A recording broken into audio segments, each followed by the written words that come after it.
Hi, I'm Jesse with Can Perspective, and I'm starting this kind of tutorial series of how to, both with e-collar and prong collar, to help as active supplementary training for clients that are doing virtual distancing or virtual dog training due to social distancing and all that. So what we're going to work on first is finding the appropriate fit with the e-collar for your dog, and we have Miss Millie here. So when we fit the e-collar, the way I go about it is I like to go as high up as possible on the neck. The higher on the neck you go, the more sensitive it is, and you want to use these pockets. So I tend to stay away from the throat here, and I use this side or this side of the jaw. And if we take our e-collar like so, if I place it here, it should be like that. Okay, and then when we go to fit it, a lot of people fit it like a flat collar, and what ends up happening if we do that is it's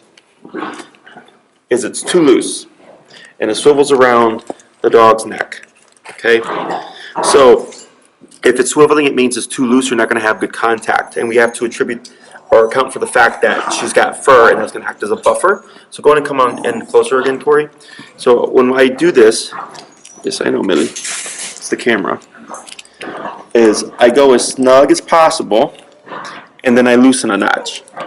Okay, so if I try to get my fingers just underneath the prongs here, it's very difficult. So it's fitted very closely to her neck.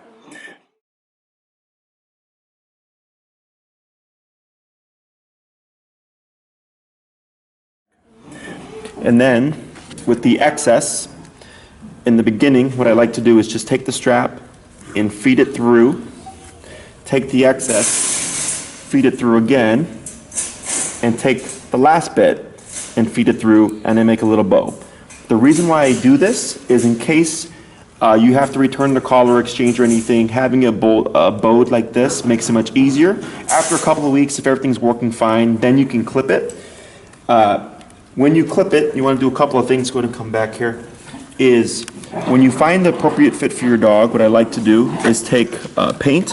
If you have a painter marker, you can put a strip right there where the bar is, or if you have nail polish, put a strip of nail polish right there. Okay, and that'll mark your collar so you know you have a consistent spot. And when you go to trim it, you want to trim it about here, giving yourself a little bit of slack so you have something to work with.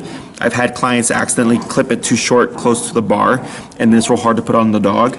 And what I also suggest is that you round, when you cut it, round it like this, because if you cut it straight across, you're going to leave sharp edges and it's going to poke you when you're putting it on. Okay, so we go high up on the neck to the side of the jaw there, so there, or if you fit it on the other side, what that's going to look like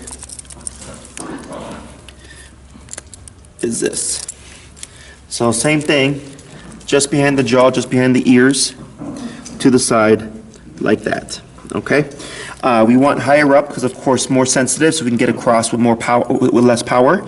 At the base, less sensitive, so you need more power to get through. So here, more sensitive, less power. Here, less sensitive, more power. Okay, and every dog's different. Most of the dogs that I work with, like 99% of them, are perfectly fine with the collar here. Every now and then I get a dog that's super nervous or super sensitive that I'll put at the base of the neck, and it helps them tolerate it much more easily. So this is where I like to put the collar. I tend to stay away from the back of the neck here because dogs tend to be too sensitive, in my opinion. So I just like the side. And you want to alternate each time when you put the collar on so that your dog doesn't develop pressure sores. You also want to make sure that when you clip your leash to your flat collar or another collar. You do not want to clip your leash to your e-collar. If you clip your leash to the e-collar, it's going to affect contact, and it's going to pull the collar away depending on what the dog's doing, and it's going to make it more difficult. So I don't use the leash on the e-collar at all. I use it on their flat collar. If you're using a slip leash, that's fine, but I want nothing inhibiting the collar itself because it'll make contact much more difficult. So this is how we size and fit a e-collar.